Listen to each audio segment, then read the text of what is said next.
Hello everyone, welcome back to my channel, Unicorns and Typewriters. My name is Skylar and I'm back today with another exciting booktube video.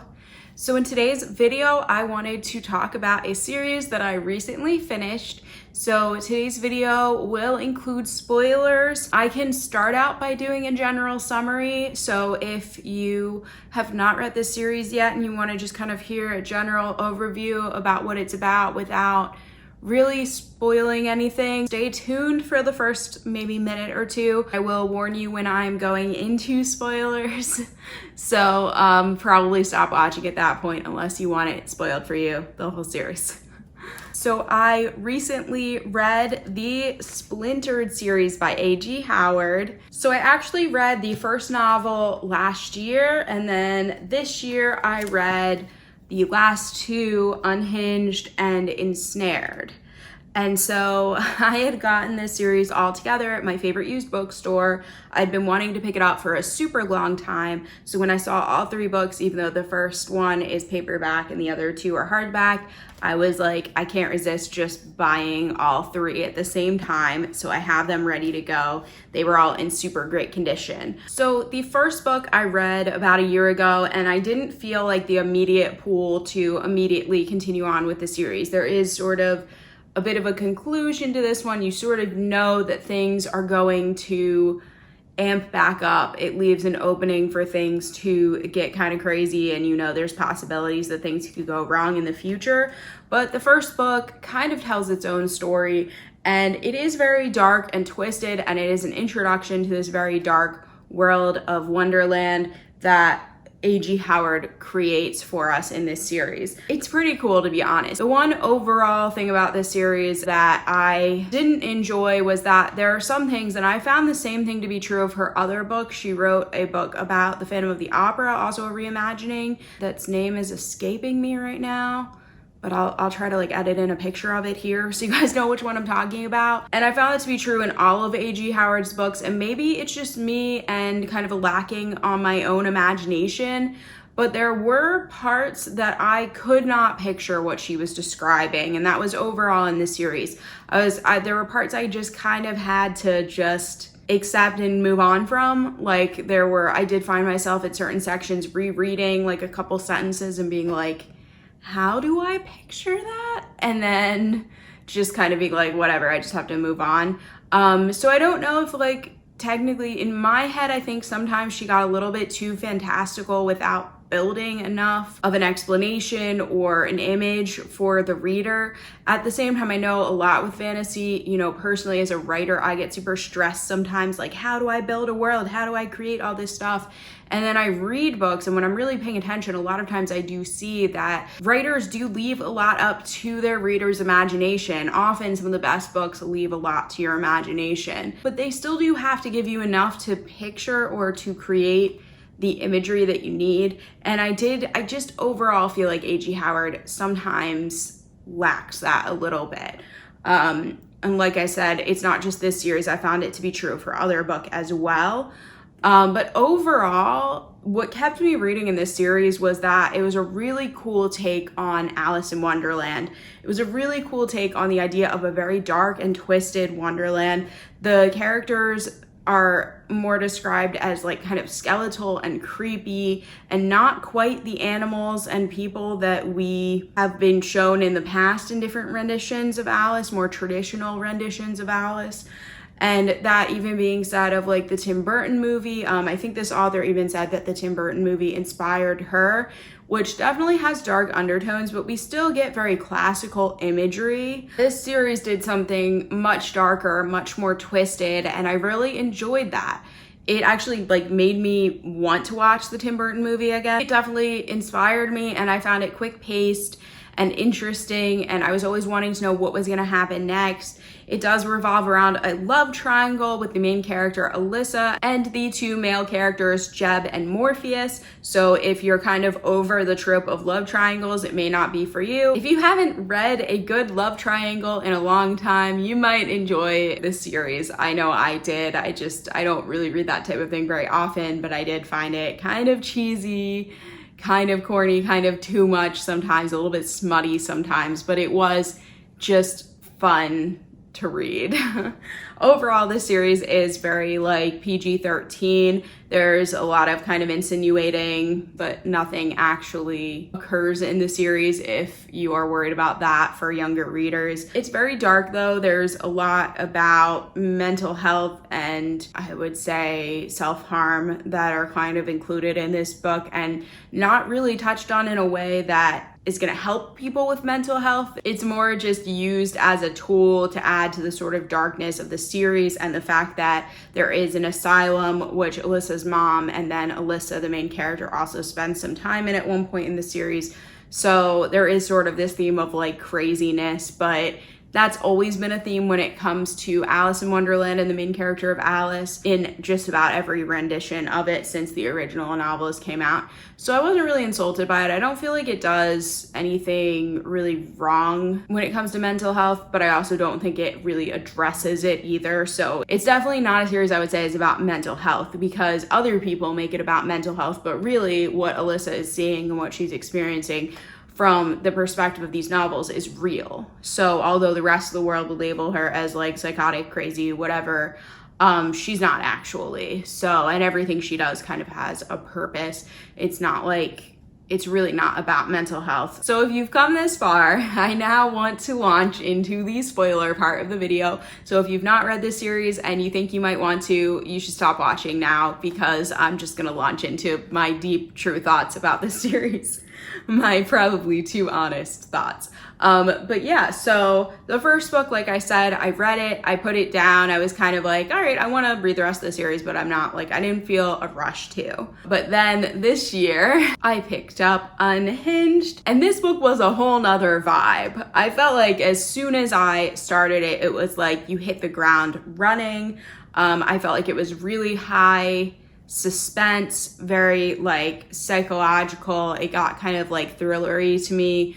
There was a lot of tension of like Alyssa having to decide about what she wants with her future, whether she's kind of choosing to go with her Netherling side, which is her magic side that has to do with Wonderland, or if she's going to try to stick with her human side of her life, which is what she really actually wants. Of course, we get more Morpheus, which was exciting. I felt like in the first book, he really was kind of painted as a villain, but I feel like I've read enough reviews to know I'm not the only one who still found him very intriguing because I feel like most people that have read this series kind of agree that Jeb is kind of toxic, and Jeb is the human boy that Alyssa has grown up with her whole life. So there is that sort of feeling of like, oh, friendship, like childhood friendship growing into more. It's very cute. It's what everyone wishes they had. But then you've got Morpheus, who's also knew Alyssa through her childhood, even though she thought he was only a dream. And he's very dark, very like sexually charged like all the time, which I do think when I first was reading like the first book was a little creepy because it was like, okay, like this kind of feels like grooming where he like got under her skin from when they were children and like kind of groomed her to become the next queen of Wonderland. But at the same time, he made himself into a child. So he wasn't a grown man manipulating her. So I don't know. I feel like it's on the line a little bit there, whether or not we look at that and say that's grooming, because even though he was a grown man, he changed himself into a child and kind of reverted himself to a child in order to like grow up with Alyssa. I don't know. That part's a little weird, I'm gonna be honest with you guys. But when we concluded the first novel, Alyssa left Wonderland. She left some other people in charge. She was like, I'm not gonna be queen. I wanna live a human life. Maybe I'll come back later, I don't know. And we get into this book and Morpheus comes for her again and is basically like, hey, things are not going well. Wonderland is under attack. You have to come back. And at that point, she's finally doing well with her relationship with Jeb. He completely forgets his experience in Wonderland because he does go with her to Wonderland in the first novel, and then his memories are erased. So they're just kind of back to their normal. But then some events occur to drag Jeb back into it, where Alyssa almost dies. It gets very dramatic for a bit, and then Jeb's life and the life of her parents become threatened by some of the dark forces of Wonderland. So basically, she has no choice but to go back to Wonderland. And this book, what I say, it's weird because she doesn't go back to Wonderland in this book, but this book was so suspenseful because the whole time these dark forces from Wonderland are starting to break into the human realm, and she's having to make all these stressful decisions. And to be honest, just about every decision she makes is wrong in this book.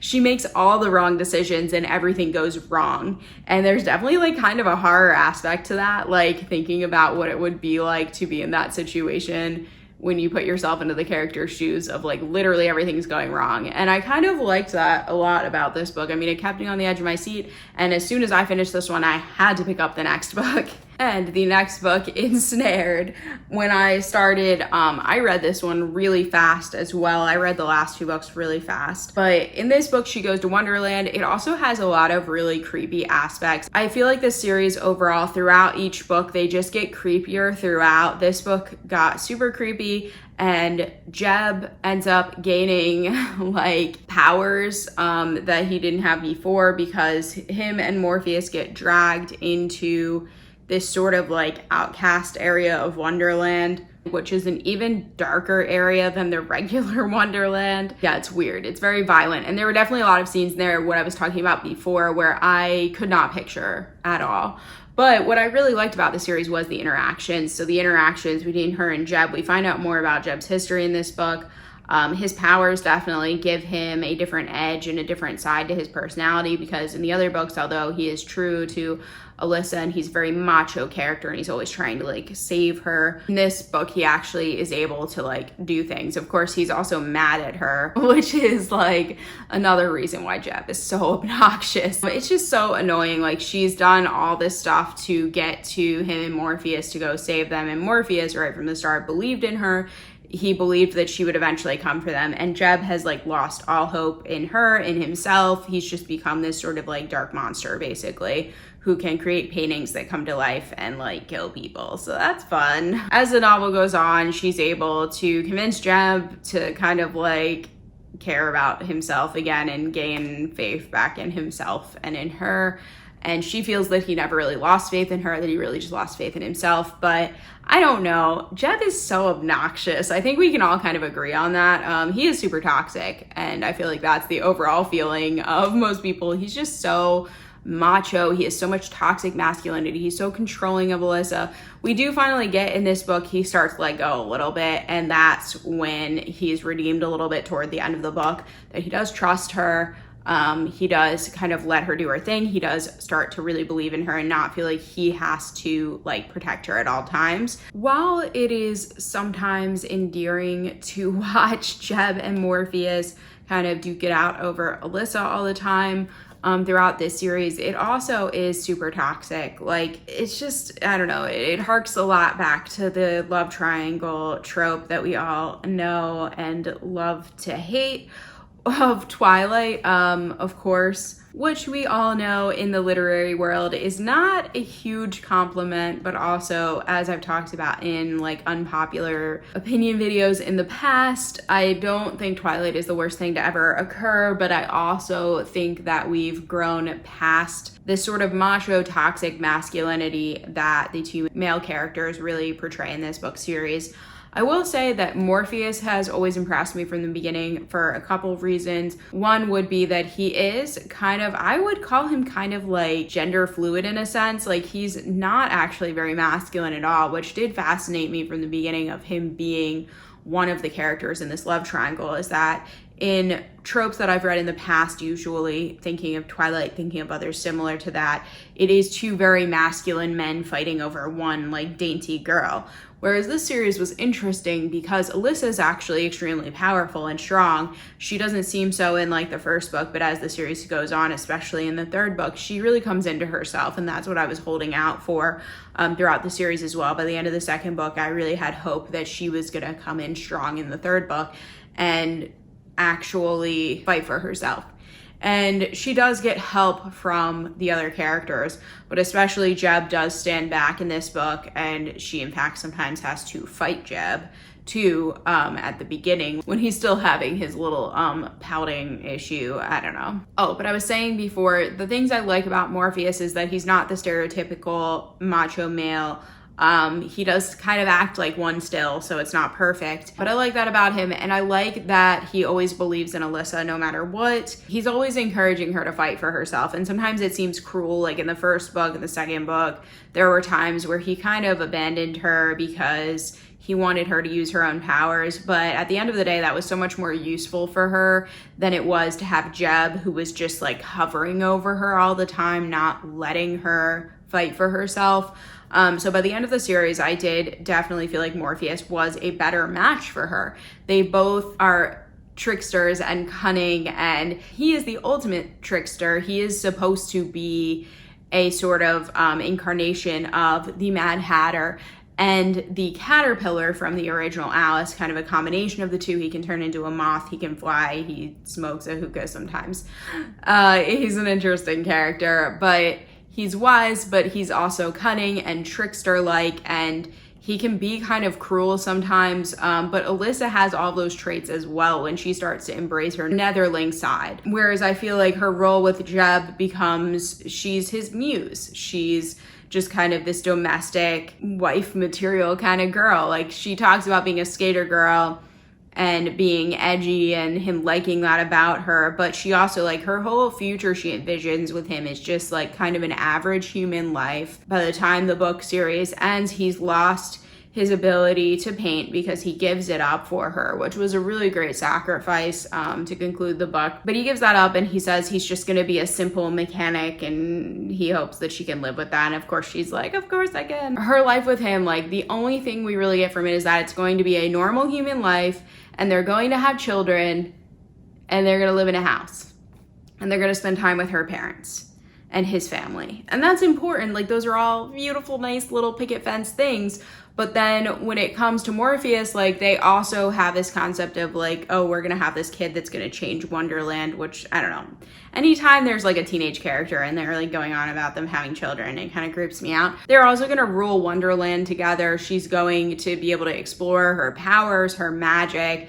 He says from the very beginning, like, we're going to probably butt heads all the time and be in competition with each other, but then we'll always also come back to each other. And like, that in some sense is a lot more romantic and a lot more interesting than this sort of cookie cutter like thing she has with Jeb, where it's just like, yeah, we're just gonna live a simple life and have kids. And it's like, you don't seem like a person that wants that.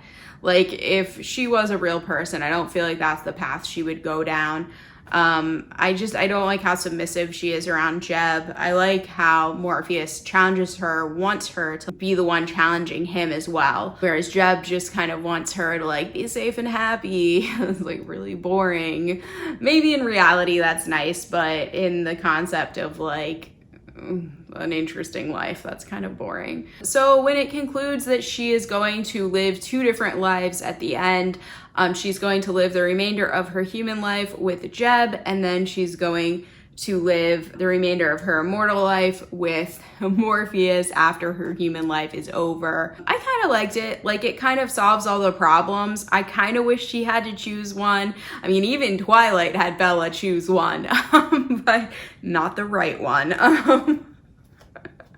I will take that to my grave. Yeah, I definitely feel like Alyssa's life would be better if she had just chosen Morpheus, but it's not what her parents wanted either. There was a lot of pressure on her. Like, her parents didn't want her to choose Morpheus, and Jeb didn't want her to choose Morpheus, and she felt sad about leaving the human world. I don't know. At this point, like, where the human world is in life, if someone gave me a ticket out, I'd take it. Wonderland or current human world? Wonderland all the way. So she doesn't go into the details of her life with Jeb. She just kind of, we get to see a little glimpse of when she goes to Wonderland after her human life is over and gets to join Morpheus again. And that was really exciting. I wish we could see more of that. There is actually kind of a companion novel that goes with these that I did order. I haven't received yet because I do want to read that as well. It's supposed to be just kind of a couple of short stories. I think at least one of them is a short story from her mother before this series began, but I think at least one of them is supposed to be her life after. But I did read some reviews that said that it focused a lot on Jeb and Jeb's death and not as much on Morpheus as people wanted.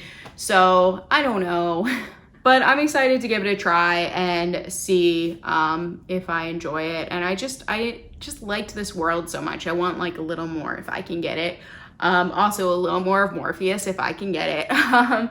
Yeah, because I don't know. I think her life with Morpheus would be so interesting. It would actually be so cool to see that. But I get like from a writer standpoint that this story is a full story. It came full circle. We get enough to kind of imagine what her future is like, which is fun to think about. It's really cool to think that she gets to live out her human life on Earth, and then when she's old, she goes back to Wonderland and she turns back into her young self because she reverts back to the self she was when she was originally crowned queen of Wonderland. And she goes back to being 16 and gets to kind of like immortally live young forever. So that's kind of cool. And then she's gonna have a child that's gonna like change Wonderland and make it so that dreams come back to Wonderland.